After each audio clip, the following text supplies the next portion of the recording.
MSc final में जो हमारा टॉपिक चल रहा है वो चल रहा है रीअरेंजमेंट। और रीअरेंजमेंट में भी हम जो रीअरेंजमेंट हमने स्टार्ट किया हुआ है वो हमने किया हुआ है rearrangement two electron deficient carbon atom. यानी कि रीअरेंजमेंट हमें कराना कहाँ पे है, जहाँ पे इलेक्ट्रॉन डेफिशिएंसी होती है। ठीक है, जिसमें हमने कुछ जो रीअरेंजमेंट्स हैं वो देखे हैं जिनमें इंटरमीडिएट कार्बोकेटाइन की फॉर्मेशन होती है। And we all know that carbocation is a electron deficient carbon. ठीक है, लेकिन अब जो हम रीअरेंजमेंट पढ़ने जा रहे हैं वहां पे इलेक्ट्रॉन डेफिशिएंट कार्बन पे रीअरेंजमेंट रिएक्शन होती है, लेकिन इंटरमीडिएट है वो कार्बोकेटाइन नहीं होता। इतनी चीज हुई। सबसे पहली चीज तो ये कि यहाँ पे इंटरमीडिएट है वो कार्बोकेटाइन नहीं होता, तो फिर इंटरमीडिएट कौन सा होता है जो कि इलेक्ट्रॉन डेफिशिएंट भी होता है? तो यहाँ पे इंटरमीडिएट है वो कार्बीन होता है। And we all know that कि कार्बीन है वो भी क्या होता है, इलेक्ट्रॉन डेफिशिएंट कार्बन होता है जिसपे कोई चार्ज नहीं होता। ठीक है, न्यूट्रल होता है, न्यूट्रल स्पीशीज होती है अपनी कार्बीन, लेकिन कार्बीन है वो इलेक्ट्रॉन डेफिशिएंट होता है। क्यों? क्योंकि कार्बन का जो ऑक्टेट है उसमें 6 इलेक्ट्रॉन्स ही होते हैं और ये अपना ऑक्टेट कंप्लीट करने के लिए यहाँ पे रीअरेंजमेंट करता है। ठीक है, ये चीज हुई। सबसे पहली बात हमने की है कि रिएक्शन का इंटरमीडिएट है वो कौन सा फॉर्म होगा यहाँ पे। अब इसके बाद जो हमें देखना है वो हम स्टार्ट करेंगे अपना वोल्फ रीअरेंजमेंट। तो मैं आपको थोड़ा सा एक बार ब्रीफ में इंट्रोडक्शन दे देती हूँ कि वोल्फ रीअरेंजमेंट में हमें करना क्या होता है। ठीक है, तो देखिए हमें करना क्या होता है, अल्फा डाइएजो कीटोन्स लेने होते हैं। ठीक है, क्या करना है, अल्फा डाइएजो कीटोन्स लेने हैं, अल्फा डाइएजो कीटोन। अल्फा डाइएजो कीटोन को या तो थर्मली डिकम्पोज करना है या फिर फोटोकेमिकली डिकम्पोज करना है, डिकम्पोजिशन करना है आइदर थर्मली और फोटोकेमिकली। ठीक है, आप कोई भी एक कंडीशन है वो चूज कर सकते हैं। इसके बाद जब हम ये डिकम्पोजिशन कराएंगे तो ये रीअरेंज होते हैं, और रीअरेंजमेंट इनका किन में होता है, after evolution of N2 gas ये रीअरेंज होते हैं कीटीन में। ठीक है, कीटोन नहीं लिख रही हूँ, कीटीन लिख रही हूँ। एमएससी फाइनल में हो तो कीटीन के बारे में बहुत अच्छे से जानते होंगे। ठीक है, कीटोन और कीटीन तो डिफरेंट डिफरेंट कंपाउंड्स होते हैं, इनका जो रीअरेंजमेंट है ये होता है कीटीन में। तो ये होता है अपना वोल्फ रीअरेंजमेंट। वोल्फ रीअरेंजमेंट का मतलब क्या है, अल्फा डाइएजो कीटोन्स को हमें थर्मली या फिर फोटोकेमिकली डिकम्पोज करना है, और यहाँ से after evolution of N2 gas इनका रीअरेंजमेंट है वो होता है कीटीन में। This reaction is known as Wolff rearrangement. तो चलिए स्टेटमेंट से अपना स्टार्ट करते हैं point by point. Wolff rearrangement की रिएक्शंस देखेंगे, इसके स्पेशल फीचर्स देखेंगे, और यहाँ पे कौन कौन से प्रोडक्ट्स की फॉर्मेशन होती है वो चीज भी हम यहाँ पे देखेंगे। तो फर्स्ट ऑफ ऑल हम स्टार्ट किससे करेंगे, वही स्टेटमेंट से करेंगे। अगेन बोल रही हूँ कि नोट्स अपने बनाना स्टार्ट कर दीजिए। जो बच्चे अभी एमएससी फाइनल ईयर में है, जिनकी एग्जाम्स का टाइम टेबल है वो अभी आया हुआ है, उनको नोट्स बनाने की कोई नीड नहीं है, क्योंकि वो अभी जस्ट पास आउट होने वाले हैं। उनको यदि फ्यूचर में चाहिए नोट्स तो वो आराम से बाद में बैठ के बना सकते हैं, लेकिन अभी के लिए उन्हें जस्ट अपना फटाफट रिवाइज करना चाहिए। ठीक है, तो देखिए चलिए स्टार्ट करते हैं स्टेटमेंट से। तो वोल्फ रीअरेंजमेंट में करना क्या है, हमें दिख रहा है अल्फा डाइएजो कीटोन को कीटीन में रीअरेंज करना है, तो लिख लेंगे when alpha diazo ketones, when alpha diazo ketones are decomposed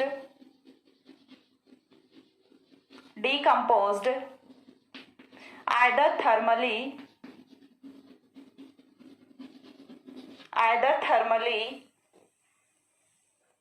or photochemically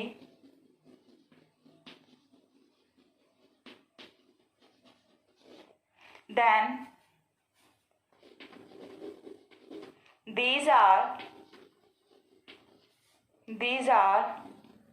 rearranged to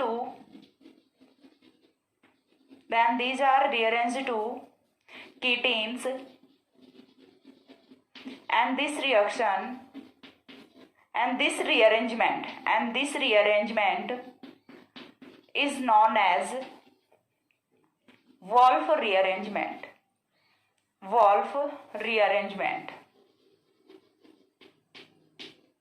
okay, तो हमें करना क्या है कि अल्फा डाइएजो कीटोन्स लेने हैं। अल्फा डाइएजो कीटोन्स को हमें रीअरेंज करना है। किससे कैसे करेंगे, या तो हम इनका थर्मली डिकम्पोजिशन कराएंगे या हम इनका फोटोकेमिकली डिकम्पोजिशन कराएंगे। कोई भी एक सुटेबल कंडीशन के साथ हमें इनका डिकम्पोजिशन कराना है। तो यहाँ से फॉर्मेशन होती है, जो रीअरेंज्ड प्रोडक्ट यहाँ से ऑब्टेन होता है वो कीटीन होता है। अब यहाँ पे देखिए एक स्पेशल पॉइंट होता है कि कार्बन की फॉर्मेशन कब होती है, जब हम यहाँ पे फोटोकेमिकल कंडीशन अप्लाई करते हैं तब यहाँ से इंटरमीडिएट कार्बेन की फॉर्मेशन होती है, लेकिन जब हम यहाँ पे थर्मल डिकम्पोजिशन कराते हैं तो कोई श्योरिटी नहीं होती कि यहाँ पे कार्बन फॉर्म होता है या फिर नहीं होता। हाँ, लेकिन जब हम फोटोकेमिकल कंडीशन अप्लाई करते हैं तो यहाँ पे 100% श्योरिटी होती है कि यहाँ से इंटरमीडिएट है वो कार्बन ही फॉर्म हो रहा है। ठीक है, ये चीज आपको यहाँ से ध्यान रखनी होती है। When we do photochemical decomposition, then there is formation of carbene occurs, ठीक है, but there is no consequence in thermal condition। ठीक है, तो यहाँ से हमें करना क्या है, चलिए ये पॉइंट भी नोट डाउन कर लेते हैं। when decomposition is carried out in presence of photochemical condition, HNO लिख रही हूं मैं, in photochemical condition, then carbene is formed as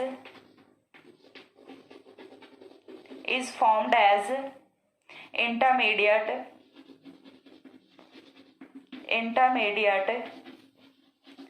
but in thermal condition, thermal को मैं यहाँ पे डेल्टा से डिनोट कर रही हूं, इन थर्मल कंडीशन देयर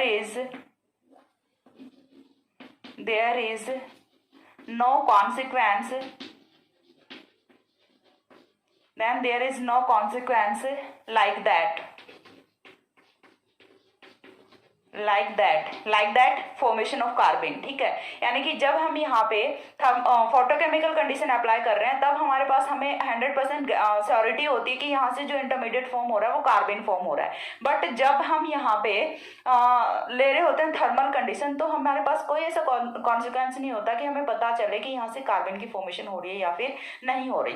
ये तो जनरल सी बात हुई कि वोल्फ रीअरेंजमेंट के बारे में। अब यहाँ से पॉइंट ये आता है कि वोल्फ रीअरेंजमेंट है वो हम पढ़ क्यों रहे हैं, क्योंकि हमेशा जब भी मैं रीअरेंजमेंट पढ़ाती हूँ तो उसके पीछे का जो ड्राइविंग फोर्स होता है वो मैं जरूर बताती हूँ। ठीक है, और मैं क्या, देखिए कोई भी काम है वो बिना ड्राइविंग फोर्स के कभी नहीं हो सकता। ठीक है, ये चीज आप लोगों को भी पता है। नेचर में कोई भी ऐसा सिंगल काम नहीं है, कोई भी ऐसा काम नहीं है जो बिना ड्राइविंग फोर्स के हो, जिसका कुछ ना कुछ कॉन्सिक्वेंस है वो तो होता है। ठीक है, उसी के बेसिस पे वो जो पॉइंट्स हैं वो आगे चलते रहते हैं। ठीक है, तो यहाँ से देखिए अब हमें देखना है कि इसका जो कॉन्सिक्वेंस है, इसका जो ड्राइविंग फोर्स है वो यहाँ से क्या होता है। तो वोल्फ रीअरेंजमेंट से हम क्या करते हैं, कार्बोक्सिलिक एसिड को इनके हायर होमोलॉगी में कन्वर्ट करते हैं। अभी तक तो हमने कार्बोक्सिलिक एसिड का कहीं पे जिक्र ही नहीं किया है, हमने तो सिर्फ अल्फा डायजो कीटोन से स्टार्ट किया है। तो चलिए पहले हम रिएक्शन स्टार्ट करते हैं, देन स्पेशल फीचर्स में मैं आपको बताऊंगी, नोट डाउन करवाऊंगी कि क्या यहाँ पे इसका कॉन्सिक्वेंस होता है या फिर इसका जो ड्राइविंग फोर्स है वोल्फ रीअरेंजमेंट का वो क्या होता है। उससे पहले एक एग्जाम्पल देख लेते हैं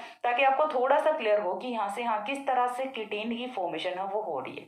ठीक है, तो चलिए एग्जाम्पल देख लेते हैं। एग्जाम्पल के लिए मैंने देखिए यहाँ पे रखा है लाइक दैट। एग्जाम्पल के लिए चलिए मैं यहाँ पे रख लेती हूँ अपना RCOOH। ठीक है, सिंपल सा RCOOH, कोई भी कार्बोक्सिलिक एसिड है वो हमने यहाँ पे रख लिया। कार्बोक्सिलिक एसिड की रिएक्शन है वो हम यहाँ पे कराते हैं SOCl2 के साथ। SOCl2 के साथ रिएक्शन है वो किस तरह से करेगा, देखिए S double bond OCl Cl, यही तो होता है SOCl2। तो यहाँ से कौन जाएगा अपना HCl जाएगा और साथ में SO2 गैस जाएगा। ठीक है, मैं पूरा का पूरा मैकेनिज्म है वो आपको चलो करके बताती हूँ। पहले यहाँ से कौन जाएगा, HCl जाएगा, और HCl के जाने के बाद यहाँ से जो कंपाउंड फॉर्म होता है वो कुछ इस तरह का होता है। ठीक है, HCl के रिलीज होने के बाद यहाँ से जो कंपाउंड फॉर्म होता है वो कुछ इस तरह का होता है, और ये जो कंपाउंड अपना बना है यहाँ से कौन एलिमिनेट करेगा, यहाँ से SO2 गैस एलिमिनेट करेगा और एसाइल क्लोराइड की फॉर्मेशन होती है।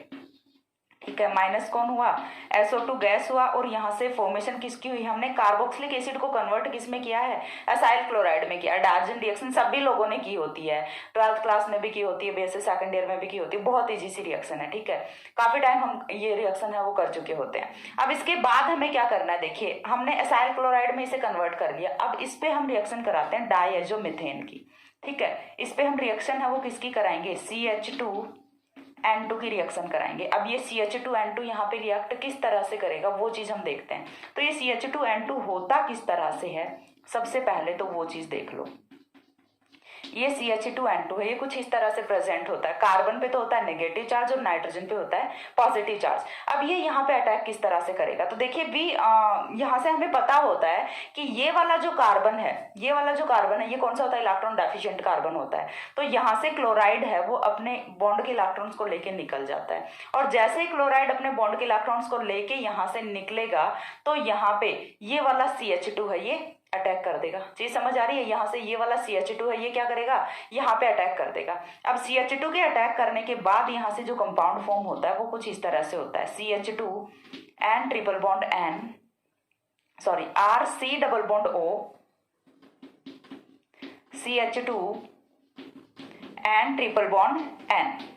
ठीक है, यहाँ से कुछ इस तरह का कंपाउंड फॉर्म होता है। देखिए हमने क्या किया, यहाँ से क्लोरीन को हटा दिया और डायजोमीथेन को यहाँ पे जोड़ दिया। अब हम क्या करेंगे, देखिए यहाँ से जो एक हाइड्रोजन है इसका हम कर देते हैं एलिमिनेशन। ठीक है, यहाँ से ये जो एक हाइड्रोजन है इसका हम कर देते हैं एलिमिनेशन। एलिमिनेशन करेंगे, H पॉजिटिव है वो यहाँ से बाहर निकलेगा, H पॉजिटिव बाहर निकलेगा तो देखिए फॉर्मेशन है वो किसकी होती है, RC double bond O CH, और CH पे हम क्या लगाते हैं, लॉन पेयर ऑफ इलेक्ट्रॉन लगाते हैं। कार्बन में ऐसा ही तो होता है, लॉन पेयर ऑफ इलेक्ट्रॉन हमने लगा दिया, और देन क्या है अपना again N triple bond N positive है। ठीक है, यहाँ से क्या हुआ है, देखिए अब हम क्या करेंगे, अब हम कराते हैं इसका फोटोकेमिकल डीकम्पोजिशन। ठीक है, जब हम इसे थोड़ा सा रेडिएशंस देंगे या फिर हीट करेंगे तो यहाँ से फॉर्मेशन है, चलो इसको एक बार के लिए नेगेटिव चार्ज की फॉर्म में रख लो या फिर लॉन पेयर रख लो, दोनों की जो कॉन्सेप्ट है वो सेम ही होता है। अब हम जब इसे हीट करते हैं या फिर रेडिएशंस प्रोवाइड करते हैं तो यहाँ से माइनस क्या होता है, माइनस क्या हो रहा है, यहाँ से N2 गैस माइनस हो रहा है, और N2 गैस माइनस होने के बाद यहाँ से देखिए अब क्या होगा, RC double bond O CH। ठीक है, और ये वाला जो CH है, 1 सेकेंड, ये वाला जो CH है इस पे क्या है, लॉन पेयर ऑफ इलेक्ट्रॉन है या फिर नेगेटिव चार्ज है। यहाँ से और यहाँ तक का स्टेप है, इससे एक बार के लिए अच्छे से समझते हैं। चलिए पीछे चलते हैं। देखिए यहाँ से हमने क्या किया, Cl नेगेटिव निकाला। ये Cl नेगेटिव कहाँ गया भाई, क्योंकि यहाँ पे हमने H पॉजिटिव निकाला, तो ये Cl नेगेटिव H पॉजिटिव मिलके फॉर्मेशन किसकी कर रहे हैं, HCl की फॉर्मेशन कर रहे हैं। यहाँ से क्लियर हुआ।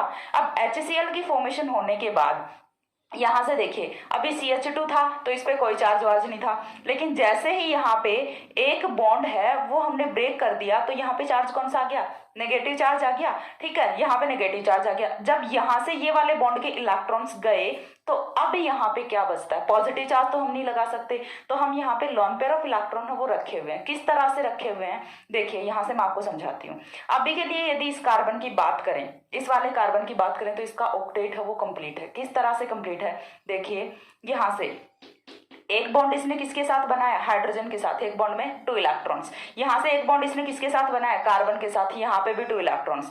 यहाँ से एक बॉन्ड इसने नाइट्रोजन के साथ बनाया, इसमें भी 2 इलेक्ट्रॉन्स, और 2 इलेक्ट्रॉन्स यहाँ पे हैं नेगेटिव चार्ज में। तो टोटल इलेक्ट्रॉन्स वो कितने हुए, 8 इलेक्ट्रॉन्स हुए।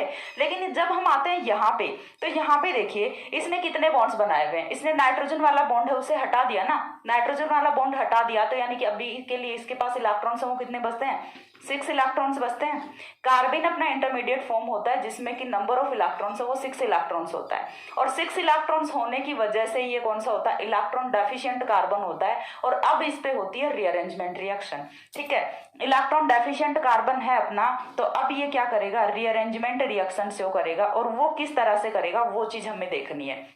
इलेक्ट्रॉन डेफिशिएंट कार्बन है तो यहाँ से देखिए ये वाले जो बॉन्ड के इलेक्ट्रॉन है ना, हो क्या रहा है, रीअरेंजमेंट में हम जनरली क्या करते हैं, अभी तक हमने कितने सारे रीअरेंजमेंट कराए हैं, या तो हम हाइड्राइड शिफ्ट कराते हैं, मिथाइल शिफ्ट कराते हैं, फेनिल शिफ्ट कराते हैं। तो यहाँ पे हम क्या कर रहे हैं, एल्किल शिफ्ट कर रहे हैं। एल्किल शिफ्ट हम यहाँ से ये वाले जो बॉन्ड के इलेक्ट्रॉन्स है ना इन्हें यहाँ पे भेज देते हैं। यहाँ पे न्यूक्लियोफिलिक शिफ्ट है वही सबसे ज्यादा ऑब्टेन होती है, ये चीज हम जानते हैं। अब न्यूक्लियोफिलिक शिफ्ट क्यों हो रही है यहाँ से, क्योंकि हम ये चीज भी जानते हैं कि इस वाले कार्बन पे नेगेटिव चार्ज कभी भी एग्जिस्ट नहीं करेगा ऑर्गेनिक केमिस्ट्री में। तो यहाँ से ये जो कार्बन है, ये जो एल्किल ग्रुप है, ये अपने बॉन्ड के इलेक्ट्रॉन साथ में लेके जाता है और जाके यहाँ पे बॉन्ड की फॉर्मेशन कर लेता है। जैसे ही यहाँ पे बॉन्ड की फॉर्मेशन करेगा तो इस वाले कार्बन का ऑक्टेट तो कंप्लीट हो जाएगा।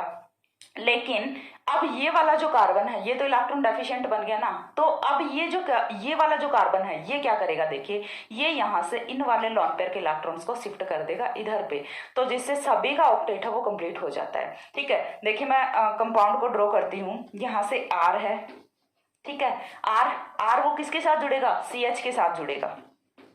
आर है ये किसके साथ जुड़ने वाला है, सी एच के साथ जुड़ने वाला है, सी एच के साथ जुड़ गया। अभी सी एच सिंगल बॉन्ड से किसके साथ जुड़ा हुआ था, नेक्स्ट कार्बोनिल के कार्बन के साथ जुड़ा हुआ था। ठीक है, और ये डबल बॉन्ड से किसके साथ जुड़ा हुआ था, ऑक्सीजन के साथ जुड़ा हुआ था। जब कुछ ऐसे सिचुएशन में होते हैं, एक बार के लिए इतना समझिए, जब कुछ ऐसे सिचुएशन में होते हैं तो कार्बन का तो चलो यहाँ पे ऑक्टेट कंप्लीट है, लेकिन ये वाला जो कार्बन है इसने तो सिर्फ 3 ही बॉन्ड्स बनाए हुए हैं, यानी कि अब ये कौन सा इलेक्ट्रॉन डेफिशिएंट कार्बन है। तो हम कुछ ऐसा कर दें कि इन वाले बॉन्ड के इलेक्ट्रॉन्स को, सॉरी इन वाले लॉन पेयर के इलेक्ट्रॉन्स को यहाँ पे शिफ्ट कर दें, तो यहाँ से जो सभी एटम्स हैं उनका ऑक्टेट है वो कंप्लीट हो जाता है। अभी देखिए इस वाले कार्बन ने भी 4 बॉन्ड्स की फॉर्मेशन की हुई है, इस वाले कार्बन ने भी 4 बॉन्ड की फॉर्मेशन की हुई है, यानी कि एक स्टेबल कंपाउंड की फॉर्मेशन होती है। और यही कंपाउंड है, यही अपना क्या होता है, कीटीन होता है। यही कंपाउंड है, ये कौन सा होता है, कीटीन होता है। तो चीज समझ में आई किस तरह से करना है। हमें first of all carboxylic acid लेना है, कार्बोक्सिलिक एसिड को हम असाइल क्लोराइड में कन्वर्ट करेंगे और देन हम इसे अल्फा डाईएजो कीटोन में कन्वर्ट करेंगे। ये चीज तो मैं बताना ही भूल गई थी कि अल्फा डाईएजो कीटोन कौन सा होता है। तो यहाँ से आपका ये वाला जो कंपाउंड होता है यही क्या होता है, अल्फा डाईएजो कीटोन होता है। अल्फा डाईएजो कीटोन हम क्यों बोल रहे हैं, क्योंकि देखिए यहाँ से क्या होता है, ये तो अपना डाईएजो ग्रुप हो गया, डाईएजो ग्रुप, ये वाला अपना कार्बोनिल कार्बन, कार्बोनिल से next carbon alpha carbon, alpha पे कौन जुड़ा हुआ है, डाईएजो ग्रुप लगा हुआ है, तो हम इसे क्या बोलते हैं, अल्फा डाईएजो कीटोन बोलते हैं। तो हमने बेसिकली क्या किया है, अल्फा डाईएजो कीटोन का रीअरेंजमेंट है वो किसमें किया है, कीटीन में किया है। यदि आप यहाँ से और यहाँ तक का पूरा ऑब्जर्वेशन करते हो तो यहाँ से हुआ क्या है, सिर्फ एलिमिनेशन ऑफ N2 हुआ है, जो कि रिएक्शन का ड्राइविंग फोर्स होता है। गैसियस मॉलिक्यूल का एलिमिनेशन, गैसियस मॉलिक्यूल का इवोल्यूशन है वो क्या होता है, रिएक्शन के लिए ड्राइविंग फोर्स होता है। तो यहाँ से हमने क्या किया, अल्फा डाईएजो कीटोन को रीअरेंज किया है कीटीन में। तो यही क्या होता है, अपना वोल्फ रीअरेंजमेंट होता है। अब आगे इसमें कुछ वेरिएशंस होते हैं वो मैं आपको एक्सप्लेन करती हूँ, तब तक एक बार इतना स्क्रीनशॉट लीजिए। हो गया। देखिए इसके बाद नेक्स्ट हमें देखना है कि रिएक्शन में कुछ वेरिएशंस होते हैं, वो वेरिएशंस हैं वो क्या होते हैं, वो चीज हम देख लेते हैं। हमने देखा कि वोल्फ रीअरेंजमेंट में है कीटीन का जनरेशन हो रहा है, और कीटीन का जनरेशन है वो विदाउट एनी न्यूक्लियोफाइल हो रहा है यहाँ पे। तो जब हम कोई न्यूक्लियोफाइल यहाँ पे नहीं रख रहे हैं तो यहाँ से जो कीटीन बना है उसे हम आइसोलेट कर सकते हैं। ठीक है, यहाँ से जो बनने वाला कीटीन है उसको हम आइसोलेट कर सकते हैं। तो देखिए आइसोलेशन है वो किस तरह से करेंगे, और यहाँ से जब हम न्यूक्लियोफाइल रखेंगे तो क्या होने वाला है, वो चीजें हम यहाँ पे डिस्कस करेंगे। ठीक है, तो नेक्स्ट पॉइंट हमारा क्या होता है, अगेन मैं थ्योरेटिकल पोर्शन वो थोड़ा पहले एक्सप्लेन करती हूँ, देन मैं जो रिएक्शन पोर्शन होगा उसे एक्सप्लेन करूंगी। ठीक है, this rearrangement generate a ketene in absence of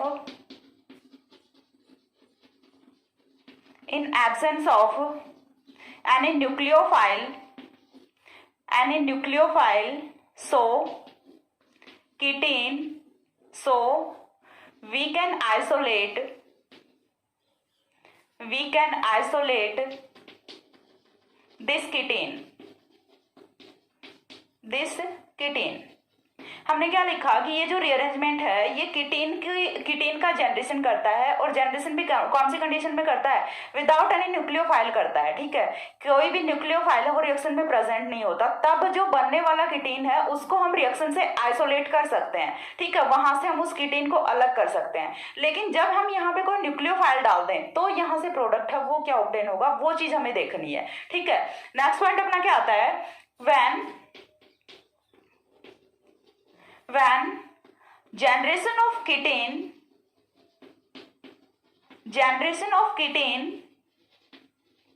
is carried out in presence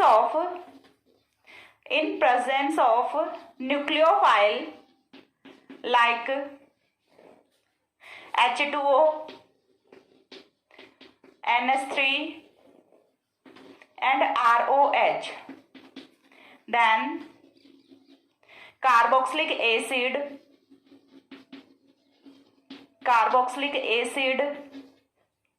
comma amide and esters are formed respectively।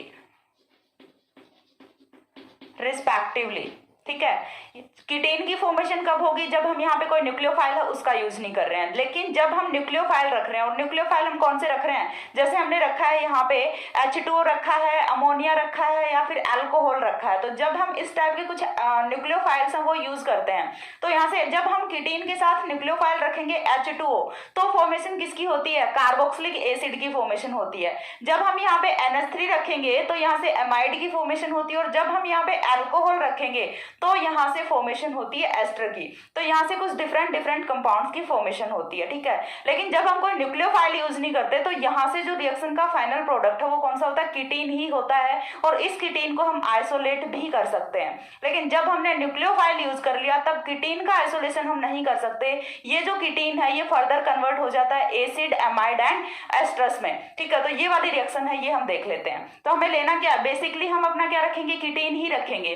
तो कीटीन है वो हमने अभी प्रीवियस रिएक्शन में जनरेट किया था, और कौन सा कीटीन जनरेट किया था? RCH double bond C double bond O, ये हमने कीटीन जनरेट किया था अभी वाली रिएक्शन में। अब देखिए यहां से हमें क्या करना है, इस कीटीन का पहले हमें देखिए इसे रिएक्टिव फॉर्म में कन्वर्ट करेंगे, क्योंकि ये तो स्टेबल फॉर्म है, ऐसे फॉर्म में तो ये रिएक्ट करेगा नहीं। तो फिर किस तरह से रिएक्ट करेगा? देखिए यहाँ से ये वाले बॉन्ड के इलेक्ट्रॉन से ये शिफ्ट कहाँ पे होंगे? कार्बन पे शिफ्ट करेंगे। तो कार्बन पे चार्ज कौन सा आएगा? नेगेटिव चार्ज आएगा। देन ये वाला जो कार्बोनिल का कार्बन अपना होता है, यहाँ पे चार्ज कौन सा आएगा? पॉजिटिव चार्ज आएगा। अब हम यहाँ पे डिफरेंट न्यूक्लियोफाइल्स की रिएक्शन है वो कराते हैं। तो फर्स्ट ऑफ ऑल देखिए हमने यहाँ पे रिएक्शन करा दी H2O की। ठीक है, एक बार के लिए हम रिएक्शन किसकी करा रहे हैं? H2O की रिएक्शन करा रहे हैं। H2O की रिएक्शन कराएंगे तो ये टूटेगा किसमें? H पॉजिटिव OH नेगेटिव में। अब हमें देखना है कि जहां पे पॉजिटिव है वहां पे तो नेगेटिव को ऐड कर दो, और जहां पे नेगेटिव है वहां पे पॉजिटिव को ऐड कर दो। तो R अपना एज इट इज रहेगा। R पे कौन है? CH है। CH पे चार्ज कौन सा? नेगेटिव। नेगेटिव के साथ कौन जुड़ेगा? H positive. तो ये कन्वर्ट किस में हो गया? CH2 में हो गया। Then C double bond O, C double bond O पे चार्ज कौन सा? पॉजिटिव। इस पे कौन जुड़ेगा? OH negative. तो यहाँ से एट द एंड फॉर्मेशन किसकी होती है? कार्बोक्सिलिक एसिड की फॉर्मेशन होती है। ठीक है, इसके बाद जो सेकंड न्यूक्लियोफाइल है वो हम यहाँ पे यूज कर लेते हैं NH3। NH3 है, इसको हम किस तरह से ब्रेक करेंगे? H पॉजिटिव NH2 नेगेटिव में। अगेन सेम जो एडिशन रिएक्शन है वो यहाँ पे होगी, RCH2 single bond C double bond NH2। ठीक है, C double bond O NH2, ये कौन सा बना? अपना एमाइड बना। ठीक है, ये कौन सा कंपाउंड होता है? एमाइड होता है। लास्ट हम रिएक्शन है वो किसके साथ कराएंगे? ROH के साथ कराएंगे। ROH के साथ रिएक्शन कराएंगे, H पॉजिटिव OR नेगेटिव। तो यहां से देखिए किस तरह से कंपाउंड फॉर्म होता है, RCH2 C double bond O OR। ठीक है, यहां से ये अपना कौन सा फॉर्म हुआ? एस्टर। तो इस तरह से हम एसिड, एमाइड एंड एस्टर की फॉर्मेशन है वो यहाँ से रिस्पेक्टिवली रिएक्शंस में कर सकते हैं।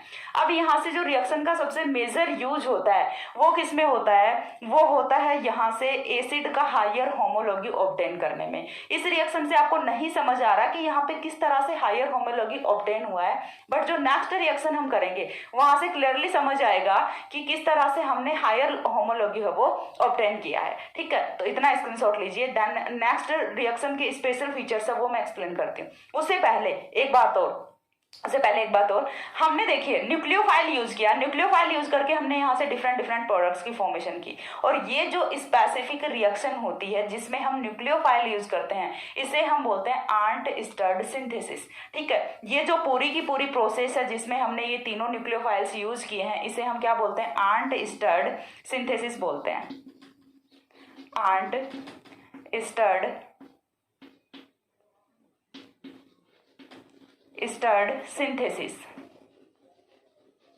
ये भी काफी इंपॉर्टेंट है। ठीक है, तो दोनों टाइप से पूछा जा सकता है। यदि आर्ट स्टर्ड सिंथेसिस पूछा जाता है तो भी आपको पहले वोल्फ रीअरेंजमेंट है उसे एक्सप्लेन करना पड़ेगा, क्योंकि विदाउट वोल्फ रीअरेंजमेंट आप कीटीन नहीं लेके आ सकते, और विदाउट कीटीन फिर आप न्यूक्लियोफाइल की जो रिएक्शन है वो किसके साथ कराओगे? तो पहले वोल्फ रीअरेंजमेंट करना होता है, देन वोल्फ रीअरेंजमेंट से जो कीटीन ऑब्टेन होता है उस पर न्यूक्लियोफाइल की रिएक्शन कराते हैं, तो यहाँ से डिफरेंट कंपाउंड्स की फॉर्मेशन होती है जिसे हम बोलते हैं आर्ट स्टर्ड सिंथेसिस। ठीक है, तो ये यहाँ से काफी इंपॉर्टेंट कॉन्सेप्ट होता है, इंपॉर्टेंट एस्पेक्ट होता है। ठीक है, अब स्क्रीनशॉट लीजिए। हो गया। इसके बाद देखिए नेक्स्ट जो हमें पॉइंट देखना है वो हम देखेंगे special features of Wolff rearrangement. Wolff rearrangement में हमने सिंपल रिएक्शन देखी है, देन हमने न्यूक्लियोफाइल का अटैक करा के यहाँ से आंट स्टर्ड सिंथेसिस को देखा है। अब हम यहाँ से जो वोल्फ रीअरेंजमेंट के स्पेसिफिक कैरेक्टरिस्टिक होती हैं वो हम यहाँ से स्टडी करेंगे। ठीक है, तो नेक्स्ट पॉइंट आता है specific features of Wolff rearrangement. Specific features of specific features of rearrangement। Wolff चल रहा है तो वॉल्फ रीअरेंजमेंट लिखने की तो कोई नीड नहीं है, पता ही है वॉल्फ में हम किसी दूसरे रीअरेंजमेंट के तो स्पेसिफिक फीचर पढ़ने वाले नहीं है। ठीक है, तो जो सबसे पहला स्पेसिफिक फीचर होता है वो हम यहाँ पे लिखेंगे वॉल्फ रीअरेंजमेंट का एप्लीकेशन, कि वो एप्लीकेशन क्या होता है। तो एप्लीकेशन मैंने बताया है कि कार्बोक्सिलिक एसिड के हायर होमोलॉगी ऑब्टेन करना ही वॉल्फ रीअरेंजमेंट का सबसे मेजर एप्लीकेशन होता है। ठीक है, तो यहाँ पे हम फर्स्ट पॉइंट है वो लिखेंगे the application the important Wolff rearrangement has an important application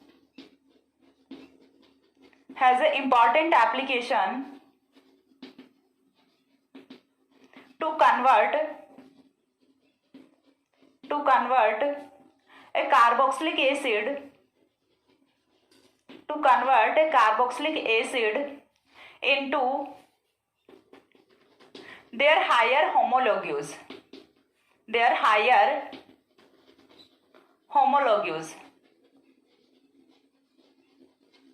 ठीक है, तो यहां से हमें कार्बोक्सिलिक एसिड का हायर होमोलॉगी है वो ऑब्टेन करना है, यही वॉल्फ रीअरेंजमेंट का सबसे मेजर एप्लीकेशन होता है। अब हम हायर होमोलॉगी, तो देखिए मैंने पहले भी एक रीअरेंजमेंट रिएक्शन में बताया था कि होमोलॉगी हो वो क्या होता है। होमोलॉगी यानी कि हमने कोई भी कंपाउंड लिया हुआ है, उसका एक कार्बन कम या फिर एक कार्बन ज्यादा कर दे, लेकिन अभी भी कंपाउंड है। जैसे हमने कार्बोक्सिलिक एसिड लिया हुआ है, कार्बोक्सिलिक एसिड का हमने एक कार्बन वहां से कम कर दिया या फिर एक कार्बन हमने बढ़ा दिया, तो दोनों ही केसेस में ऑब्टेन होने वाले कंपाउंड्स वो क्या होते हैं, कार्बोक्सिलिक एसिड के होमोलॉग्यूज होते हैं। सपोज दैट देखिए मैं आपको यहाँ पे करके बताती हूँ।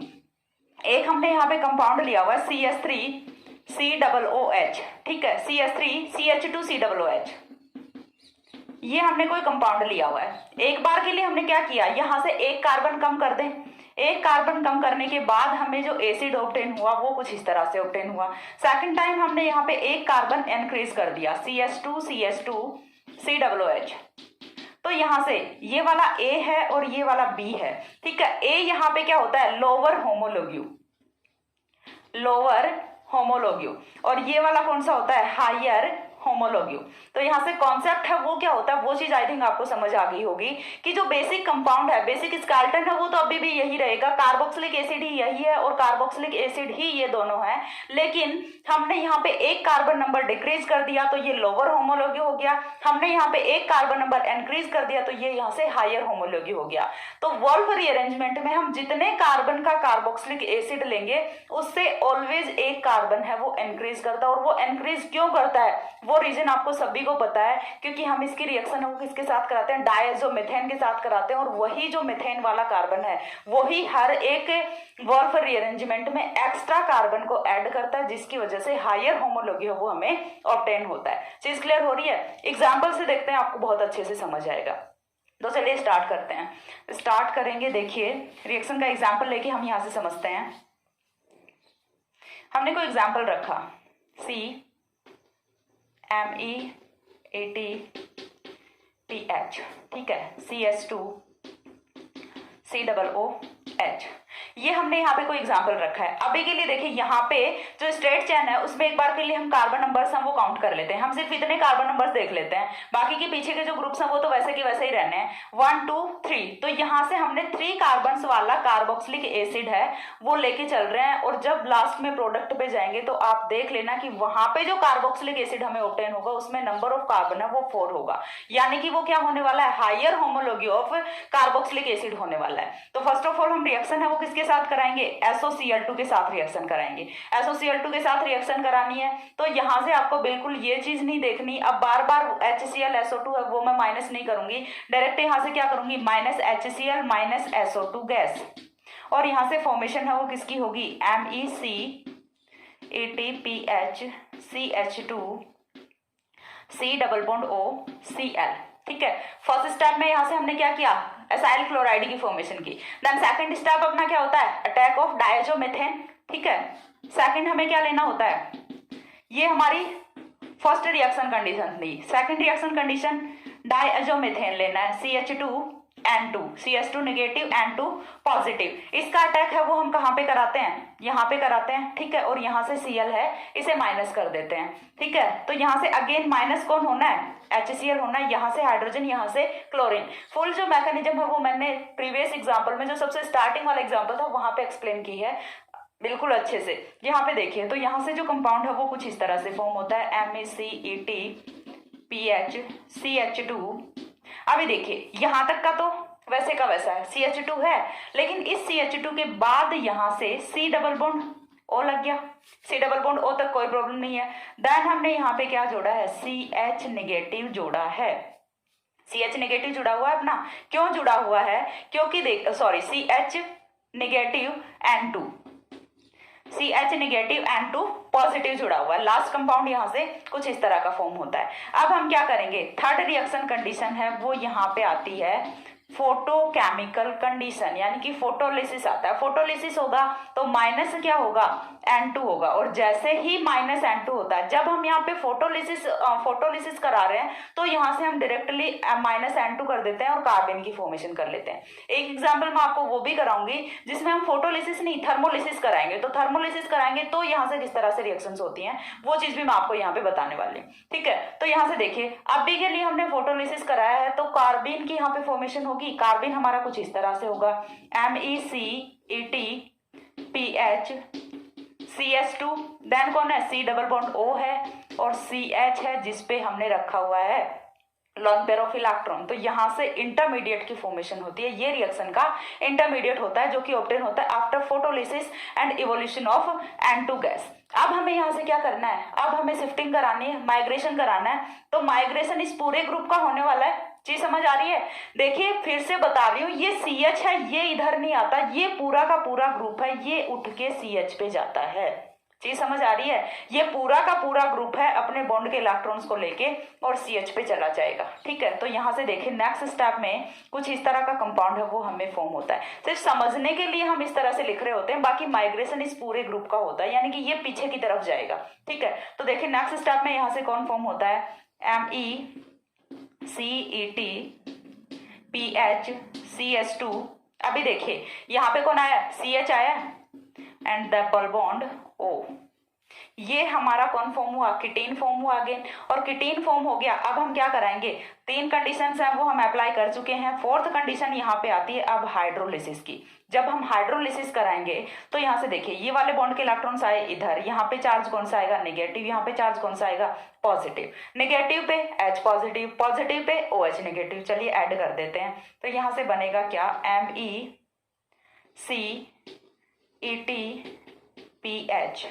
ठीक है, देन अपना कौन है, CH2। CH2 के बाद ये वाला CH है अपना, CH पे एक हाइड्रोजन जोड़ेंगे, CH2 बन गया। आगे अपना क्या, C डबल बॉन्ड O है, तो C डबल बॉन्ड O पे क्या करना है, COOH कर देना, OH ऐड कर देना है। अब देखिए यहाँ से हमारा ये तो सबस्ट्रेट है और ये हमारा प्रोडक्ट है। सबस्ट्रेट में हमने देखा था नंबर ऑफ कार्बन से वो कितना था, 3 था। यहाँ पे हम देख लेते हैं, इतना ही सिस्टम हमें इंक्लूड करना है।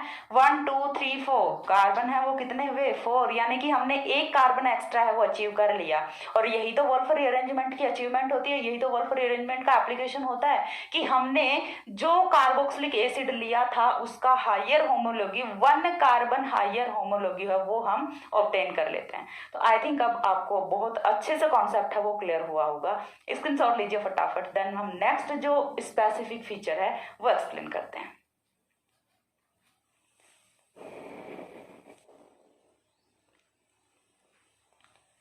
हो गया। अब इसके बाद देखिए, ये तो था हमारा फर्स्ट पॉइंट। सेकंड पॉइंट है वो हम डिस्कस करते हैं। सेकंड पॉइंट हमारा क्या होता है, देखिए कि अभी तक हमने सारे के सारे एग्जांपल्स हैं वो देखे हैं ओपन चेन कंपाउंड्स के। इस बार हम कुछ साइक्लिक डायज़ो कीटोन रख लेते हैं। इस बार हम एसिड से नहीं रखेंगे, डायरेक्टली डायज़ो कीटोन से हम हमारा रख लेते हैं। ठीक है, तो यहाँ पे जो सेकंड पॉइंट होता है वो क्या होता है, with cyclic with cyclic alpha diazoketones,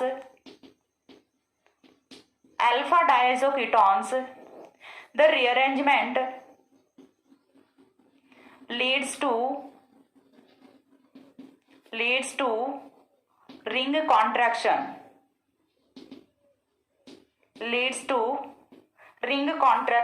ठीक है। तो हमें करना क्या है कि इस बार हमें साइक्लिक यहाँ पे डायजोकीटोन लेना है। अल्फा डायजोकीटोन जो हम लेंगे वो साइक्लिक लेंगे, रिएक्शन है वो डायरेक्टली हम डायजोकीटोन से स्टार्ट करेंगे, ना कि एसिड से, ठीक है। तो जब हम साइक्लिक डायजोकीटोन लेंगे तो यहाँ पे रिंग कॉन्ट्रैक्शन है वो ऑब्टेन होगा। रिंग कॉन्ट्रैक्शन दैट मीन्स यदि हमने 6 मेंबर्ड रिंग लिया तो वो 5 मेंबर्ड में कन्वर्ट हो जाएगा। एग्जाम्पल यहां से हम देख लेते हैं। एग्जाम्पल की यदि मैं बात करूं तो हमने कुछ इस तरह से कंपाउंड रखा हुआ है, ठीक है। ये हमारा होता है साइक्लिक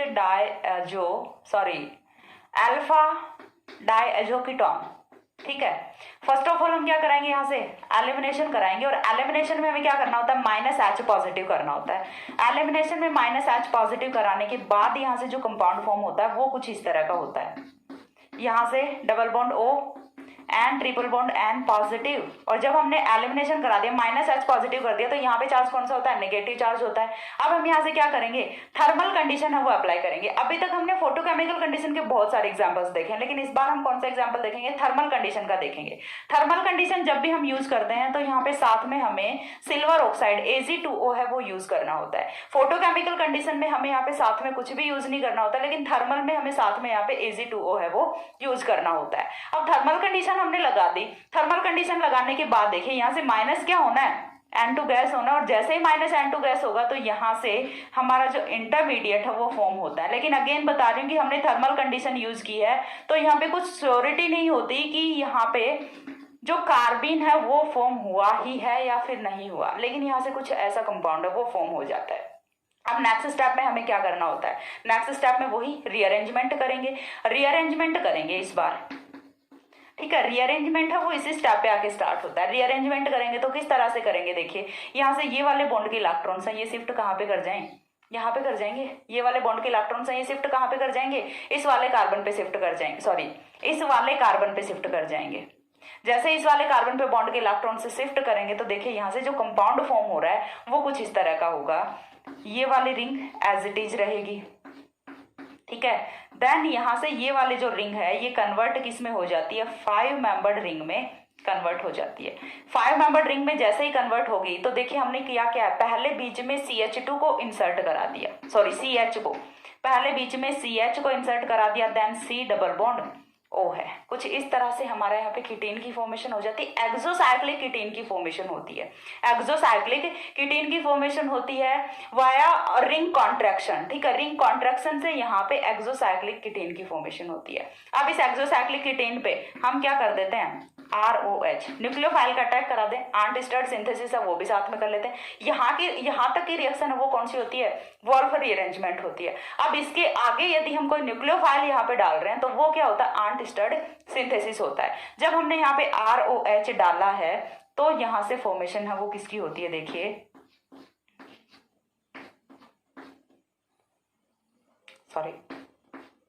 तो यहाँ से फॉर्मेशन है वो कुछ इस तरह के कंपाउंड की होती है ये, ठीक है। देन CH2 तो आएगा, और CH2 के बाद में कौन आएगा, COOR आएगा। तो इस तरह से यहाँ पे हायर होमोलॉजी ऑफ एस्टर की भी फॉर्मेशन हो सकती है। एसिड से हमने फॉर्मेशन किसकी की, हायर होमोलॉजी ऑफ एस्टर की फॉर्मेशन की। लेकिन यहाँ पे जो इंपॉर्टेंट चीज है जो हमें देखनी है, नोटिस करनी है, वो क्या होती है, with cyclic alpha diazoketones the rearrangement leads to ring contraction. Ring contraction यहाँ पे हुआ है, 6 मेंबर्ड रिंग है वो कन्वर्ट किस में हो गई, 5 मेंबर्ड रिंग में कन्वर्ट हो गई। और यही क्या होता है अपना वॉल्फ रीअरेंजमेंट, प्लस में हमने साथ ही में क्या देखा है, यहाँ पे आंट स्टर्ड सिंथेसिस है वो भी देख लिया, ठीक है। तो इतना स्क्रीनशॉट लीजिए, देन मैं नेक्स्ट जो स्पेसिफिक फीचर है उसे एक्सप्लेन करती हूँ। हो गया। इसके बाद देखिए नेक्स्ट जो स्पेसिफिक फीचर आता है यहाँ से वो बहुत ही इंपॉर्टेंट है और थोड़ा सा यहाँ से बाकी के जो स्पेसिफिक फीचर्स हैं उनसे डिफरेंट भी। तो नेक्स्ट जो हमारा स्पेसिफिक फीचर होता है वो यहाँ से कुछ डिफरेंट होता है, और वो डिफरेंट है वो कुछ इस तरह से होता है। देखिए कि जब हम यहाँ पे अपना वोल्फ रीअरेंजमेंट है वो करा रहे होते हैं in presence of photochemical condition, तो हमें पता है कि यहाँ से इंटरमीडिएट है वो कौन फॉर्म होता है, कार्बिन फॉर्म होता है। बट ये कार्बिन है ये फर्दर रीअरेंज हो जाता है एक डिफरेंट कार्बिन में, और बीच में जो स्टेप आती है वो यहाँ पे आती है फॉर्मेशन ऑफ ऑक्सीजन रिंग। ठीक है, तो यहाँ पे rearrangement of कार्बिन into कार्बिन followed by oxygen यहाँ पे ऑब्टेन होता है। तो ये जो पॉइंट है ये थोड़ा सा स्पेसिफिक है, मैं नोट डाउन करके बताती हूँ आपको अच्छे से क्लियर होगा। ठीक है, तो यहाँ पे देखिए व्हेन, थर्ड पॉइंट है अपना, when rearrangement is occur in presence of, rearrangement is carried out in presence of photochemical condition, then sum of ketocarbene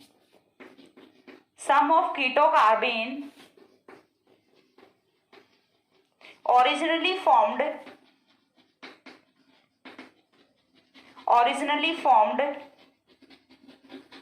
rearrange to carbene followed by oxygen followed by oxygen. ठीक है, तो यहाँ पे देखिए हमें करना क्या है कि जब हम फोटोकेमिकल कंडीशन में यहाँ पे वोल्फ रीअरेंजमेंट है वो करा रहे होते हैं, तो यहाँ से जो ओरिजिनली फॉर्म हुआ होता है कीटोकार्बिन उसका अगेन कार्बिन में रीअरेंजमेंट हो जाता है, और वो रीअरेंजमेंट है वो किससे होता है, ऑक्सीजन रिंग से रीअरेंजमेंट होता है। तो यहाँ पे किस तरह से रिएक्शन होती है वो हम एक बार के लिए देख लेते हैं। ये हमने यहाँ से डायजो कीटोन है वो रखा हुआ है, डायजो कीटोन है वो हमने कुछ इस तरह का रखा हुआ है, R C double bond O C negative R dash and triple bond N positive. ठीक है, ये हमारा क्या है, अल्फा डायजोकीटोन है। ठीक है, तो इस अल्फा डायजोकीटोन की हमें रिएक्शन करानी है। अब रिएक्शन है वो फर्स्ट ऑफ ऑल हम क्या कैरी आउट कर रहे हैं, यहाँ पे फोटोकेमिकल कंडीशन कैरी आउट कर रहे हैं। तो हम यहाँ पे इसी को जब अप्लाई करते हैं इस पे फोटोकेमिकल कंडीशन, तो फर्स्ट ऑफ ऑल यहाँ से माइनस किसको होना है, N2 को माइनस होना है। जैसे ही N2 गैस माइनस होगी तो फोटोकेमिकल कंडीशन में कार्बिन की फॉर्मेशन होती है, हम जानते हैं ये चीज ऐसे से। तो C double bond O C R dash, यहीं पे लिख दो C R डैश, और यहाँ पे फॉर्मेशन किसकी हो गई, इंटरमीडिएट कार्बिन की फॉर्मेशन हो गई।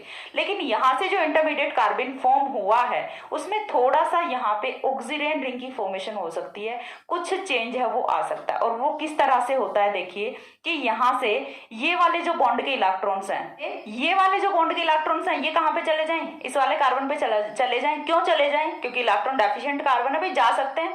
जैसे ही यहाँ पे ये वाले बॉन्ड के इलेक्ट्रॉन जाते हैं तो ये जो इलेक्ट्रॉन्स हैं लोन पेयर के ये कहाँ पे आएंगे, यहाँ पे आएंगे और डबल बॉन्ड की फॉर्मेशन करेंगे। तो देखिए कुछ इस तरह का कंपाउंड है वो यहाँ से फॉर्म होता है, R C single bond C, R dash है इधर पे, और यहाँ पे क्या आ गया, डबल बॉन्ड आ गया। ये हमारा इंटरमीडिएट होता है जो कि क्या होता है, ऑक्सीजन होता है। क्या होता है, ऑक्सीजन होता है। अब यहाँ से देखिए अगेन रिंग ओपनिंग है वो तो होनी है, तो रिंग ओपनिंग जब होगी तो यहाँ से कुछ इस तरह का इंटरमीडिएट है वो ऑब्टेन होता है। रिंग ओपनिंग है वो किस तरह से होगी, यहाँ से ये वाले बॉन्ड के इलेक्ट्रॉन्स यहाँ पे चले जाएं और ये वाले बॉन्ड के इलेक्ट्रॉन्स यहाँ पे आ जाएं, आर सी, और कार्बन पे क्या आएगा, लॉन पेयर ऑफ इलेक्ट्रॉन आएगा। देन क्या है, सिंगल बॉन्ड से कौन जुड़ा हुआ होगा अपना, double bond O and R dash. ठीक है, इतनी चीज क्लियर हुई। अब देखिए यहाँ से कार्बन जनरेट हो गया, ये जो कार्बन जनरेट हुआ है अब इसका क्या होना है, यहाँ से देखिए ये वाला जो कार्बन है इसने सिर्फ दो बॉन्ड्स की फॉर्मेशन की हुई है, तो यहाँ से क्या होगा, ये वाले बॉन्ड के इलेक्ट्रॉन्स हैं ये तो शिफ्ट करेंगे कार्बन पे, रीअरेंजमेंट होना है यहाँ से। तो यहाँ से जैसे ये वाले बॉन्ड के इलेक्ट्रॉन शिफ्ट करेंगे तो यहाँ से ये वाले जो लॉन पेयर के इलेक्ट्रॉन्स हैं ये शिफ्ट कहाँ पे करते हैं, यहाँ पे करते हैं। अब देखिए इनिशियली सबसे ध्यान से देखिएगा, यहाँ से अपना क्या है, आर है, आर के साथ में कौन जुड़ा हुआ है, कार्बन जुड़ा हुआ है, और इसी कार्बन पे एक आर डैश है वो भी आके ऐड हो रहा है। इसी कार्बन पे कौन आके जुड़ रहा है, आर डैश जुड़ रहा है। और ये वाला जो कार्बन है ये डबल बॉन्ड से किसके साथ जुड़ रहा है, एक और कार्बन के साथ और वो जुड़ रहा है ऑक्सीजन के साथ। तो फाइनली यहाँ से फॉर्मेशन किसकी हुई है, कीटीन की फॉर्मेशन हुई है। फाइनल प्रोडक्ट है वो तो कीटीन ही होता है, लेकिन यहाँ पे कुछ जो चेंज आया है वो मैं आपको बताती हूँ। अभी तक आपको यहाँ पे शायद कोई चेंज नहीं दिख रहा होगा कि यहाँ पे तो कार्बन ही फॉर्म हुआ है, फिर यहाँ पे चेंज कैसे आया। तो देखिए आप नोटिस कीजिएगा कि जब हम जनरली कार्बन की फॉर्मेशन करते हैं तो यहाँ से हम डायरेक्टली कीटीन की फॉर्मेशन कर सकते थे ना। जब हम यहाँ से जनरल रिएक्शन करते हैं तो यहाँ से कीटीन की फॉर्मेशन कर सकते हैं, क्यों, क्योंकि डायरेक्टली यहाँ से कराओ रीअरेंजमेंट और कीटीन की फॉर्मेशन हो जाती है। बट यहाँ पे ऐसा नहीं होता, कुछ जो ये वाला कार्बन है ये कन्वर्ट हो जाता है अदर कार्बन में, ठीक है। कुछ ये वाला कार्बन है वो इस टाइप के कार्बन में भी कन्वर्ट हो जाता है, और किस तरह से हुआ है, वो हुआ है ऑक्सीजन रिंग की फॉर्मेशन की वजह से। अब यहाँ पे देखिए इस वाले कार्बन में और इस वाले कार्बन में डिफरेंस क्या है, तो उसको ऑब्टेन करने के लिए, उसको आइडेंटिफाई करने के लिए यहाँ पे ये वाला जो कीटो कार्बन था ना, ये हमने लिया हुआ था C14, इसको लेबल किया हुआ था C14। ये चल रहा है C14, ये भी C14 और यहाँ से ये C14, ठीक है। तो ये वाला जो अपना कार्बन था ये C14 चल रहा था। तो इसके लिए हमने यहाँ से क्या किया कि C14 जो कार्बन था, लास्ट में देखिए जब यहाँ पे कार्बन की फॉर्मेशन हो रही है तो उसमें कार्बन है वो कौन सा है, C14 कार्बन है, ठीक है। लेकिन यहाँ पे तो ऐसा नहीं है ना, यहाँ पे तो लेबल्ड कार्बन है वो कीटो कार्बन है, लेकिन यहाँ पे कार्बन वाला कार्बन है वो C14 है।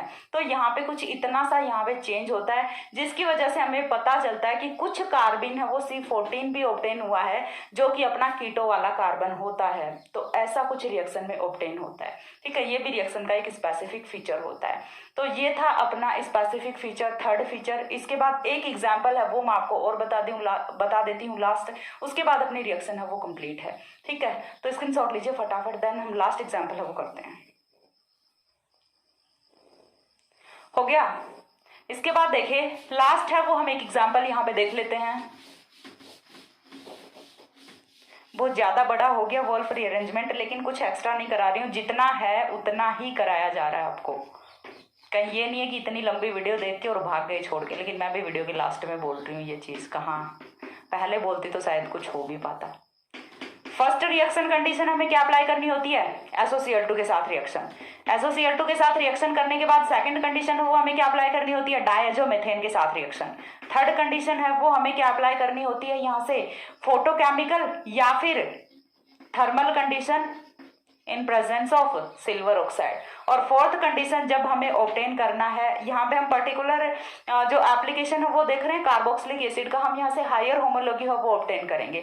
तो यहाँ पे हमें फोर्थ में क्या लेना है, H2O लेना है। एक एक कंडीशन है वो मैंने अप्लाई करके दिखाई हुई है, तो लास्ट में मैं पूरी मैकेनिज्म करके नहीं बताऊंगी, हो जाती है तो कर लेना, अदरवाइज कमेंट सेक्शन में बोल देना, मैं आपको एक्सप्लेन करके बता दूंगी। क्योंकि देखिए फर्स्ट स्टेप में यहाँ से क्या होगा, एसाइल क्लोराइड की फॉर्मेशन होगी। सेकंड स्टेप में यहाँ पे कौन अटैक करेगा, ये वाला CH2 अटैक करेगा। थर्ड स्टेप में जनरेशन ऑफ कार्बिन होगा और फोर्थ स्टेप में अटैक ऑफ न्यूक्लियोफाइल होगा ऑन कीटीन, ठीक है। तो यहाँ से देखिए मैं कीटीन की फॉर्मेशन करके बता देती हूँ डायरेक्टली। कीटीन की फॉर्मेशन पे आती हूँ, उससे पहले की जो स्टेप्स हैं वो काफी इजी हैं, ठीक है। कीटीन की फॉर्मेशन है वो यहाँ से कुछ इस तरह से होगी, CH double bond C double bond O, ये हमारा यहाँ से कीटीन फॉर्म हुआ।